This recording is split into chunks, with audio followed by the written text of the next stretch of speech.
नमस्कार मंडळी, प्रेमाने बोला. धन्यरंकारजी.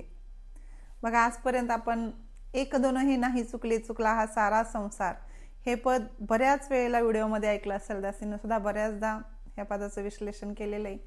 पण आज पुन्हा एकदा दासीला वाटतंय की ह्या पदावर बोलावं. का तर काल दासीला एक अशी कमेंट आली, म्हणजे दासी तेरला संत गोरोबा काकाच्या मंदिरामध्ये गेली होती आणि तिथले व्हिडिओ काढला होता दासीने. तर त्याच्यावर दासीला अशी कमेंट आली की तुम्ही अजूनही कर्मकांड करता का? ब्रह्मज्ञानानंतर तुम्ही अजूनही जर कर्मकांड करीत असाल तर तुम्ही अजून एकदा ज्ञानाला बसा. ठीक आहे, ज्ञानाला बसणं वावगं नाही. का तर ज्ञानाला जितक्या वेळेस बसल तितकं ज्ञानाची उजळणी तर होणारच आहे. ठीक आहे, त्याबद्दल काही वाद नाही. पण मी म्हणेल, दासी म्हणेल की ज्ञानाला आपण बसू खरं, कित्येकदाही आपण ज्ञानाला बसू, पण नुसतं ज्ञानाला बसून नाही भागणार हो. ते ज्ञान आपण आचरणामध्ये आणलं पाहिजे. ते ज्ञान अगोदर समजून घेतलं पाहिजे की नेमकं सद्गुरूंना काय सांगायचंय मला. सद्गुरू मला काय सांगताय, तो नेमकं देव कसा आहे हे सांगितल्यानंतर, ह्या 9 प्रकृती सांगितल्यानंतर सद्गुरूचा ह्या सगळं सांगण्यामागचा उद्देश काय आहे, तर मला ह्या खऱ्या देवाची ओळख करून द्यायची सद्गुरूंना. मग त्यापुढं काय? आता जसं की शंशाजी म्हणतायत की कर्मकांड अंधारा माझी चाले आंधळा कारोबार, म्हणजे नेमकं कर्मकांड कशाला म्हणायचंय, ह्या गोष्टीवर आज या व्हिडिओमध्ये आपण थोडंसं विश्लेषण करूया किंवा चर्चा करूयात. दासीकडून जरी काही चुकत असेल तरी दासीला उदाहरण करणाने क्षमा असावी. अवतारवाणीमध्ये 90 नंबरच्या पदामध्ये शंशाजी आपल्याला सांगतायत की एक दोनही नाही चुकले चुकला हा सारा संसार, देवाची तर ओळख नाही करीती नामाचा उच्चार. मनमार्गाने निजबुद्धीला मार्गी उलट्या लावेले, तऱ्हे तऱ्हेच्या घडवून मूर्ती कैक देव करुणी बसले. चंद्र सूर्य ज्याने बनविले, दीप तयाला दाखविती, सुगंध ज्या स्वामीने बनविला, धूप जाळीती त्या पुढती. कर्मकांड अंधारा माझी चाले आंधळा कारोबार, नैवेद्य दाविती तयाला जो जगताचा असे दातार. सीमा याला घालू पाहती, असीम जो आहे जगती, परमेशाच्या भेटीसाठी आपणची धोका खाती. कल्पित ऐसे महाल बनविती, पायावरती स्वप्नांच्या, म्हणे अवतार दया कर स्वामी जीवावरी या जगताच्या. म्हणजे शंशाजी काय म्हणतायत बघा, की एक दोन हे नाही चुकले, 1 2 10 5 20 25 लोक चुकलेले नाही, तर सारा संसार चुकलाय म्हणतात. का तर आपण बघतो समाजामध्ये लोक कोणत्या पद्धतीची भक्ती करतायत. आता विषय काय निघाला होता की दासीला कमेंट आली की तुम्ही अजूनही कर्मकांड करताय का ब्रह्मज्ञानानंतर. आता विषय कर्मकांडाचा थोडा बाजूला ठेवूयात की मला ब्रह्मज्ञान किती समजलं ह्याबद्दल आपण थोडीशी चर्चा करूयात. की ब्रह्मज्ञान म्हणजे काय, तर देवाची ओळख, देवाबद्दलचं ज्ञान म्हणजे ब्रह्मज्ञान. ब्रह्म आणि ज्ञान सोपं आहे, सहज समजू शकतो कोणालाही. ब्रह्म म्हणजे देव, ज्ञान म्हणजे ओळख. मग ह्या देवाची ओळख झाली ब्रह्मज्ञानानंतर. जी देवाची ओळख कोणालाच एवढ्या सहजासहजी होत नाही, ती ओळख मला अगदी सहजरित्या सद्गुरूनं करून दिली. काय लागलं त्यासाठी? काहीच नाही, काही लागलं नाही. मला सहजरित्या सद्गुरूनं या देवाची ओळख करून दिली. मग आता पुढं काय? संपला का विषय? संपला का? नाही, विषय इथं संपू दिला नाही सद्गुरूनं. सद्गुरूनंतर आपल्याला 5 प्रण दिले, 3 कर्म दिले. मग आता ते 3 कर्म जे आहेत, सेवा, सत्संग आणि नामस्मरण, फक्त एवढेच करायचेत का? सद्गुरूनं 3 कर्म दिलेत म्हणून फक्त 3च कर्म करायचेत का? बाकीचं सगळं जीवन जगायचं सोडून द्यायचंय का? नाही, सद्गुरूनं तेही करायला सांगितलं नाही. संसार प्रपंच सगळं बघत बघत हे कर्म करायला सांगितलेत. सद्गुरू आपल्याला वारंवार संदेशही देतात की मला घरच्या जबाबदाऱ्या पार पाडून सत्संगमध्ये यायचे. घरची जबाबदारी बाजूला सारून सत्संगमध्ये यायला मला सद्गुरू सांगत नाहीत. मग कुठंतरी मी काय करते, मला ब्रह्मज्ञान समजलं, मग आता माझं काय? माझं चालणं बोलणं वागणं कसं ब्रह्मज्ञानानुसार आहे का? मी सद्गुरूंना सांगितलं तसं करते का? विषय त्या गोष्टीचा आहे. मंडळी, दासी तेरला आमच्या ननंदबाई आहेत म्हणून आमच्या ननंदबाईकडे गेलती. इतक्या वर्षातून दासीनं त्या तेरमध्ये कुठं कुठं किती मंदिर आहेत ती सुद्धा बघितलं नव्हतं. माझ्या लग्नाला आता 25 वर्ष पूर्ण होत आलेत. मग आता त्या दिवशी इथं पाहुणे आले आमच्या घरी म्हणून त्यांना दाखवण्यासाठी तेरची मंदिर दाखवण्यासाठी गेलो आम्ही सुद्धा पहिल्यांदा तिथली बाकीची मंदिरं बघितली. संत गोरोबा काकांचं मंदिर दासीनं बघितलं होतं अगोदर, पण बाकीची मंदिरं बघितली नव्हती. मग आता ते सगळी मंदिरं बघितल्यावर एवढं छान वाटलं, म्हणजे ती किती पुरातन मंदिरं सगळी, जसं होतं तसंच पहिलं, फक्त त्याला आता थोडं रिन्यू केलंय, म्हणजे थोडी डागडुजी केली आता त्याची. एवढी सुंदर मंदिरं होती. दासीने त्याचा व्हिडिओ सुद्धा काढला. दासीचं दुसरं चॅनल आहे एक, शेतकरी विषयक, त्याच्यावर तो व्हिडिओ टाकला सुद्धा. आता बरेच सत्संगी लोक ते चॅनल सुद्धा बघतायत.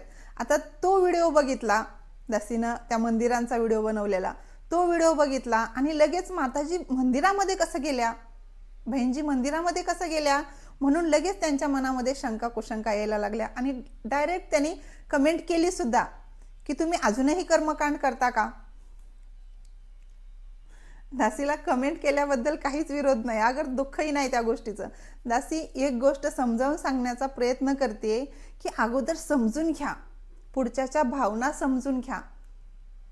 ती म्हणतात ना, उथळ पाण्याला खळखळाट फार असतो, तसं व्हायला नको माझ्या बाबतीत. का तर मला माहित नाही दुसऱ्याचा भाव काय आहे, त्याला ब्रह्मज्ञान कितीपत समजलंय. डायरेक्ट त्याने असं सुद्धा सांगितलं की तुम्ही ज्ञानाला बसा डबल. त्या गोष्टीचं सुद्धा दासीला अवघड वाटत नाही, पण कुठेतरी वेगळं हे वाटतं की ते चॅनल जे सर्वसामान्यासाठी आहे, सगळ्यांसाठी खुलं आहे, तिथं जाऊन अशी कमेंट केली की तुम्ही अजूनही कर्मकांड करताय का. दासीनं काय केलं होतं, मंदिरात गेली होती. मग मंदिरात जाणं म्हणजे कर्मकांड आहे का. विचार करायची गोष्ट आहे. हे फक्त माझ्या पुरतं मर्यादित घडलंय म्हणून मी सांगत नाही, असं खेडोपाडी सगळीकडे चालू आहे. म्हणजे दासीला ह्यातून सांगायचं एक की मंदिरात जाणं म्हणजे कर्मकांड आहे का. नेमकं कर्मकांड आहे काय हे अगोदर समजून घ्यावं लागेल. अहो, जे तेर एवढं प्रसिद्ध आहे संत गोरोबा काकांच्या नावानं, त्या तेरमध्ये आम्ही जातो, तिथलं बघतो सगळं दृश्य, छान वाटतं. ह्याला आपण कर्मकांड नाही म्हणू शकत. जे संत गोरोबा काका ज्यांच्या नावासमोरच संत लागले, अशा त्या संत गोरोबा काकांच्या पावन तेर भूमीमध्ये आपण गेलो म्हणजे ते कर्मकांड झालं का. अहो, कर्मकांडाबद्दलच बोलायचं झालं तर दासीने याच्या अगोदर सुद्धा एका व्हिडिओमध्ये सांगितलंय की आमच्या शेजारच्या गावामध्ये एका स्वतःच्या भावाच्या मुलाला, म्हणजे एका आत्यानं, एका मांत्रिकानं तिला सांगितलं की तुमच्या घरामध्ये सुख समाधान शांती येण्यासाठी तुम्हाला नरबळी द्यावा लागेल. तेव्हा तिनं स्वतःच्या भावाच्या मुलाचा नरबळी दिला. कुठेतरी या गोष्टीला कर्मकांड म्हणता येईल. अहो, आमच्याकडे खेडोपाडी आज सुद्धा आसरा मसुबाच्या नावानं बकरी कोंबडी इतकी भयानक प्रमाणामध्ये कापली जात आहे, त्या गोष्टीला कर्मकांड म्हणावं लागेल का. मंदिरामध्ये जाणं म्हणजे कर्मकांड आहे का. दासीला समजून घ्या काय म्हणायचे. शहंशाजी म्हणतात की कर्मकांड अंधारा माझी चाले आंधळा कारोबार, नैवेद्य दावी तितयाला जो जगताचा असे दातार. आपण जर बघायला गेलं तर काही देवस्थानं अशी आहेत की तिथं गेल्यानंतर केस अर्पण केले जातात. का केले जातात काय माहित नाही. बऱ्याच जणांकडून ऐकलंय की तिथं केसाचा धंदा होतो, व्यापार होतो. आपण पिक्चर सुद्धा बघितलेला एक. पण दासी म्हणेल, भगवंताला खरंच केस आवडतात का. म्हणजे केस अर्पण केल्यानंतर भगवंताला आवडणार आहे का. कशाला पाहिजेत भगवंताला केस.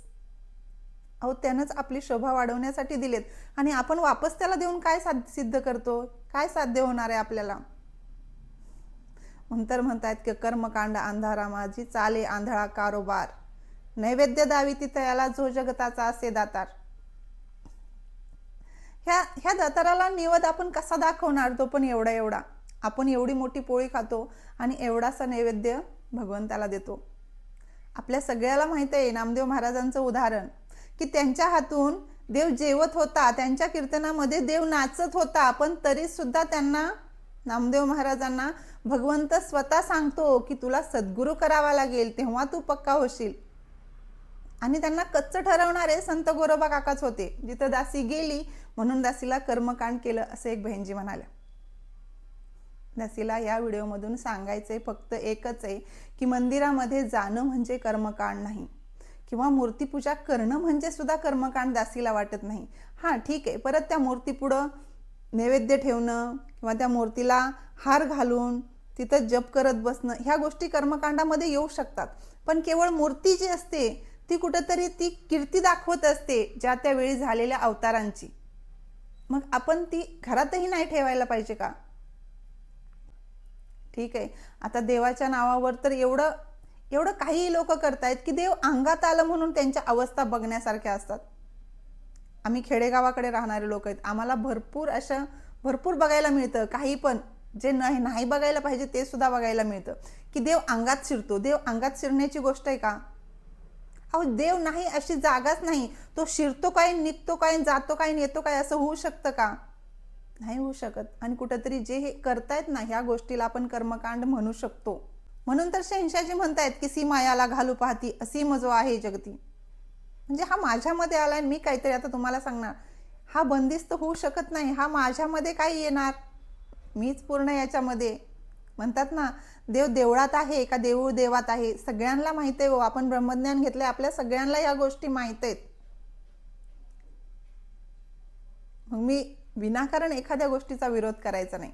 आणि शेवटी ज्याला ब्रह्मज्ञान कळालं नसेल त्याच्याकडून चुका होणार आहेत. तो कर्मकांडामध्ये गुंतणारच गुंतणार आहे. त्याला आपणही काहीच करू शकत नाही. का तर सद्गुरूनं ब्रह्मज्ञान देऊनही जर तो सुधरत नसेल तर तो माझ्या तुमच्या बोलण्यानं काय सुधारणार. कुठंतरी कमी पडतोय सद्गुरूवरचा विश्वास. दासी वारंवार सांगत असते की विश्वासाला दृढ करीतो त्या भक्ताचा संग करा. मला बाबाजींनी सांगितलंय, मग आता गरज मला फक्त विश्वासाला दृढ करणाऱ्या भक्तांचा संग करण्याची आहे. याला त्याला नावं ठेवण्याची गरज बिलकुल नाही. आणि दासी अजून एकदा तुम्हाला सांगण्याचा प्रयत्न करेल की दासीला ब्रह्मज्ञान कितपत समजलं हे दासीला माहित नाही. आता तुम्हाला दासीचे व्हिडिओ तुम्ही सारखं बघतायत, तुम्हाला कळत असेल ब्रह्मज्ञान समजलं का नाही. का तर ब्रह्मज्ञान समजणाराची अवस्था कशी असते ही त्याच्या बोलण्यातून दिसते. त्यामुळं तुम्हाला सगळ्यांना माहित असेल दासीला ब्रह्मज्ञान अजून समजलं असेल का नसेल. आणि दासीला ब्रह्मज्ञानाला सारखं सारखं बसण्यात काही प्रॉब्लेम नाही. का तर जेवढं ब्रह्मज्ञानाला आपण बसू तेवढी जास्त उजळणी होणार आहे, तेवढं जास्त अजून काहीतरी आपल्या डोक्यात चांगलं चांगलं येणार आहे. त्यामुळे जरी काही दासीकडून चुका होत असल्या तरी उदार अंतःकरणाने क्षमा असावी. दासीकडून कर्मकांड बिलकुल होत नाही आणि भविष्यात कधी होणारही नाही. दासीचे व्हिडिओ जर तुम्हाला आवडले असतील तर लाईक करायला विसरू नका. हाईपही करत जा. कमेंटमध्ये व्हिडिओ आवडला का नाही हेही सांगत जा. आणि आपल्या इतर मित्रपरिवाराला, सत्संगी बांधवांना व्हिडिओ शेअरही करत जा. प्रेमाने बोला. धन्यवाद.